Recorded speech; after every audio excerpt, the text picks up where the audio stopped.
Jesus fala também luz do mundo. Ele diz: vós sois a luz do mundo. E o interessante é que quando ele fala da luz, irmãos, é que a questão aqui não é a finalidade da luz, porque a luz ela vai brilhar. Luz é luz. Mas a questão aqui que Jesus vai falar é de onde essa luz deve estar posicionada. Veja comigo, Mateus 5, versículo 14. Ele diz: vós sois a luz do mundo. Não se pode esconder uma cidade edificada sobre o monte, nem se acende a candeia e se coloca debaixo do alqueire, mas no velador, e dá luz a todos que estão na casa. Preste atenção. Quando o Senhor Jesus está falando aqui de luz do mundo, Ele está falando o quê? Que a luz não basta apenas ela brilhar, mas ela precisa estar colocada no local certo. Ali está a luz. Nós temos ali uma lâmpada acesa. Nós não colocamos ela escondida ali no canto. Nós colocamos ela no local mais alto. Porque quanto mais alto ela estiver, maior é o alcance dela. Ela vai iluminar o ambiente. Então o Senhor Jesus está ensinando aqui que não adianta eu ter a luz de Cristo no meu coração, porque Jesus é a luz. Ele disse: eu sou a luz do mundo. A luz não é nossa, a luz é de Jesus, mas Ele habita em nós. Então quando eu tenho a presença de Deus na minha vida, não adianta apenas eu ter ela para mim, mas eu tenho que permitir que essa presença possa brilhar. Não adianta eu apenas ter uma fé intelectual. Eu creio em Deus, eu tenho Deus no coração, mas a minha vida não tem nada a ver com aquilo que eu digo acreditar. Eu falo que creio, mas eu não pratico isso. Interessante é que na época de Jesus tinha um grupo religioso, e eu falei lá na primeira mensagem, dos essênios. Os essênios eram um grupo religioso que eles moravam em lugares isolados. Eles entendiam o quê? Que a verdadeira devoção a Deus era você se afastar totalmente da sociedade.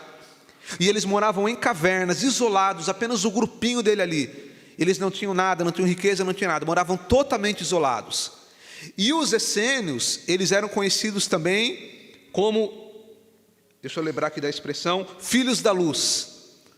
Eles eram conhecidos como filhos da luz, e muitos interpretam que Jesus estava se referindo a eles.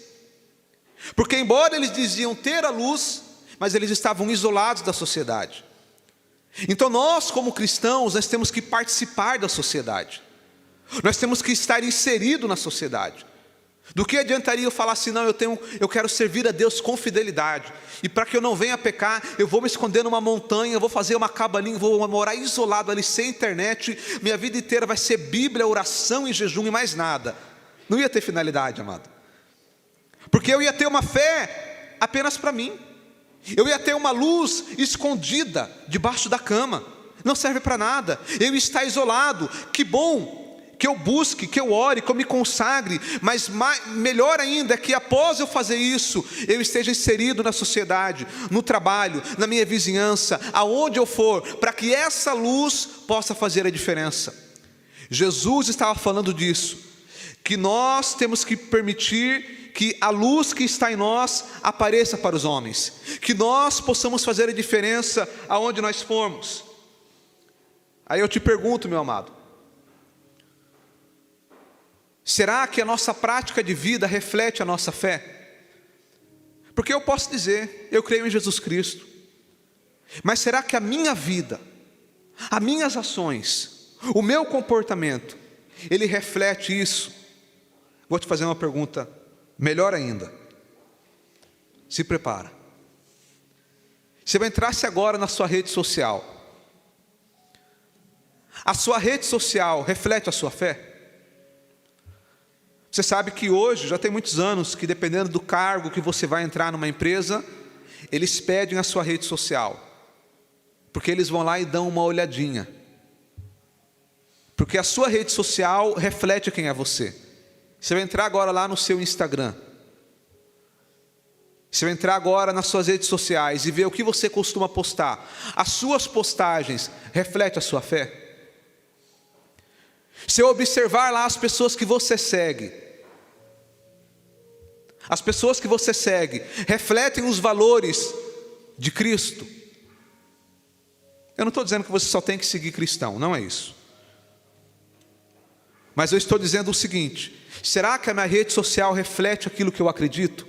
Eu estou falando da rede social porque é uma realidade em nossos dias. Jesus só não falou disso porque não tinha, senão ele tinha falado. Então eu estou falando. Será que ela reflete a nossa fé, amados? Muitas vezes nós temos coragem de postar sobre qualquer assunto. Vou dar um exemplo. A pessoa, ela gosta lá de pesca. E ele posta tudo sobre pesca, sobre peixe, sobre barco, sobre isca. Ele demonstra quanto que ele gosta de pescar. Mas quantas vezes que você posta alguma mensagem na sua rede social? Uma reflexão, um louvor, algo bíblico, algo saudável, algo que demonstre aquilo que você acredita. Porque quando o nosso coração ele está queimando por amor a Cristo, irmãos, nós não conseguimos ficar calados. Quando o nosso coração queima por amor a Jesus, nós não conseguimos fechar os nossos lábios, nós queremos colocar para fora. Agora o que acontece muitas vezes é que a nossa carnalidade, a nossa carne, os nossos desejos carnais, eles nos impedem de que nós coloquemos isso para fora. Mas nessa manhã Deus te trouxe aqui, e aonde essa mensagem chegar, para você entender que Deus conta com você. Que Jesus, existem lugares, amado, que o pastor não vai chegar, que a igreja não vai chegar, que o coral não vai chegar, que a orquestra não vai chegar, mas você vai chegar. Existem pessoas que eu não vou alcançar, mas você vai alcançar. E é por isso que eu e você temos que entender essa responsabilidade de fazer a diferença, de ser luz, de ser sal, aonde a gente for, seja na igreja, seja na rua, seja no trabalho, seja na rede social, seja na faculdade, na escola, nós precisamos fazer a diferença. Nós falamos do sal, amados, e da luz. O sal, ele só é útil se ele estiver fora do saleiro. O sal, ele cumpre o seu valor, ele cumpre o seu papel quando você tira ele do saleiro. O sal dentro do saleiro, ele não tem finalidade. Agora, quando eu tiro ele, coloco ele no alimento, ele cumpre o seu papel. A luz, se eu deixar ela escondida, ela não tem finalidade. Agora, quando eu coloco ela no local alto, ela cumpre o seu papel. Agora eu quero ler com os irmãos, para os irmãos entenderem melhor. Marcos capítulo 5.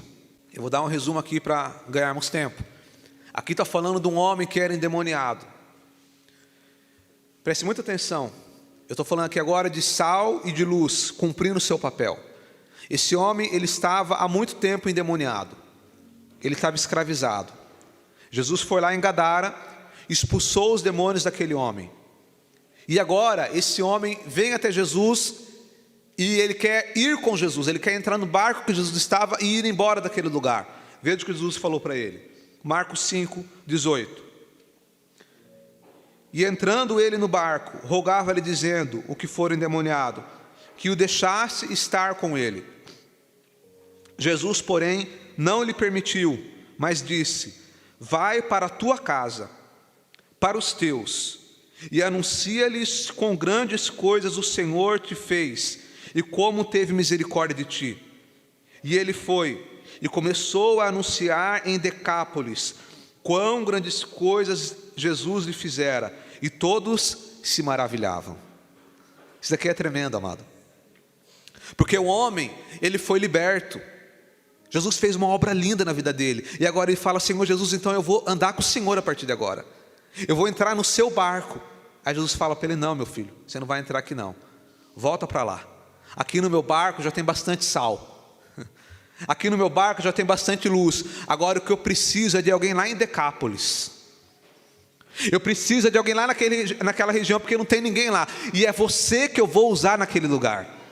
E agora ele volta para a terra dele, amado, para a casa dele, para o lugar onde ele estava. E lá na terra dele, ele foi sal e foi luz. Eu vou ler com os irmãos um outro texto também. João 4.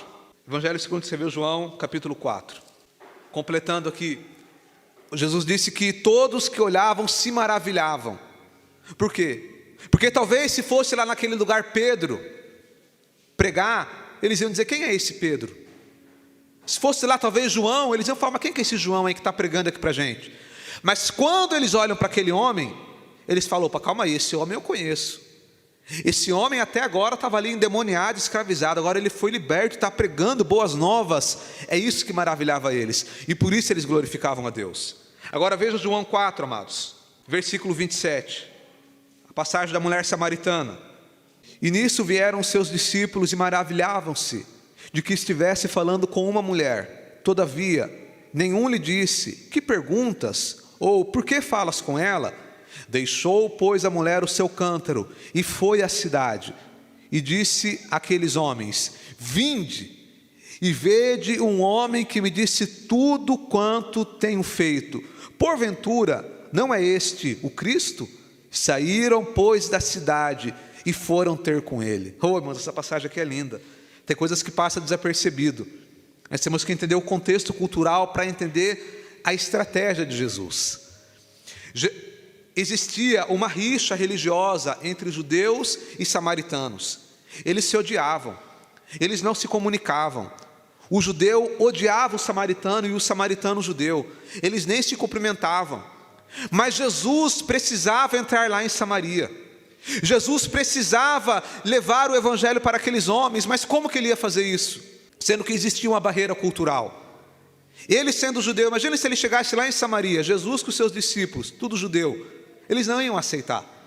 Então qual foi a estratégia de Jesus? A mulher samaritana estava fora da cidade. Ele se revelou àquela mulher. Ela recebeu a luz. E agora, aquela cidade que Jesus não teria como entrar, por causa de um problema cultural, a mulher samaritana entrou. E lá ela pregou o evangelho. E as pessoas da cidade saíram para fora e vieram até Jesus. E depois eles vão dizer, no versículo 42, e diziam à mulher: já não é pelo que disseste que nós cremos, porque nós mesmos temos ouvido e sabemos que este é verdadeiramente o Cristo, o Salvador do mundo. Jesus precisava entrar em Samaria, mas existia uma barreira cultural. Então ele usa uma mulher samaritana, que volta para a terra dela e cumpre o seu papel como sal e como luz, e evangeliza a sua cidade. Porque esse é o papel do evangelista, é levar a pessoa até Jesus, é apontar Jesus Cristo. E ela cumpriu esse papel.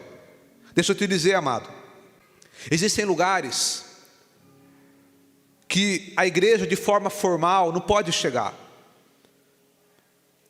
Às vezes tem uma pessoa que está lá no condomínio fechado, que não tem amizade com ninguém, não vai à igreja. O círculo de amizade dele são todas de pessoas que não servem a Deus. A igreja não vai chegar lá, mas um irmão jardineiro, ele vai chegar lá. Existem lugares que a igreja não vai chegar, mas às vezes um pedreiro cheio de Deus, ele vai chegar lá e ele vai fazer a diferença naquele lugar. Existem lugares dentro de empresas que a igreja formalmente não vai chegar, mas um irmão que trabalha naquela empresa, ele vai chegar lá, e ele vai alcançar essas pessoas. E é por isso que eu falo, amados, que o nosso principal papel não é dentro dessas quatro paredes, mas é dali para fora, porque Deus, ele vai te colocar em lugares para você fazer a diferença. E quando nós entendemos isso, nós vamos começar a experimentar coisas sobrenaturais da parte de Deus. Quando eu entender que Deus me coloca numa posição, num trabalho, numa empresa, não é apenas pelo dinheiro, mas é porque eu seja sal e seja luz naquele lugar. Esse é nosso papel, amados. Eu sou músico. Como músico, eu alcanço pessoas, eu tenho contato com pessoas que alguém que trabalha em outra área não tem. Mas, por exemplo, um advogado, ele vai ter acesso a pessoas que eu, como músico, não tenho. E é por isso que nós temos que entender que a nossa profissão, o nosso trabalho, aquilo que nós fazemos é apenas um meio para alcançar um fim. Qual é o fim? Ser sal e ser luz aonde a gente for, fazer a diferença. Se você é um vendedor, você tem que entender que você não está lá apenas para vender e para ganhar dinheiro, mas você está lá para que através do seu trabalho a luz de Cristo brilhe através de você. Esse é o nosso papel, amados. Nós precisamos ser influenciadores e não influenciados. Jesus falou do sal e da luz, mas trazendo para o nosso contexto, na época da rede social, dos influenciadores. A pessoa que vai lá e porque ele usa uma determinada xícara, aí as pessoas começam a comprar aquela xícara porque determinado influenciador comprou. Ou ele usa uma determinada roupa e alguém começa a usar aquela roupa porque o influenciador X usou. E por aí vai. são os influenciadores digitais, mas nós temos que ser influenciadores e não influenciados. Nós temos que fazer a diferença. Nós temos que ter uma fé firme, amado. E deixa eu te contar um segredo. Você só consegue influenciar alguém quando você demonstra firmeza naquilo que você acredita. A pessoa que é de pensamento dúbio, a pessoa que por qualquer coisinha ela muda de ideia, ele não consegue influenciar ninguém. Mas quando você verdadeiramente se posiciona e é firme naquilo que você acredita, ainda que alguém no primeiro momento discorde de você, mas lá no fundo ele vai admirar a sua fé, ele vai admirar o seu posicionamento.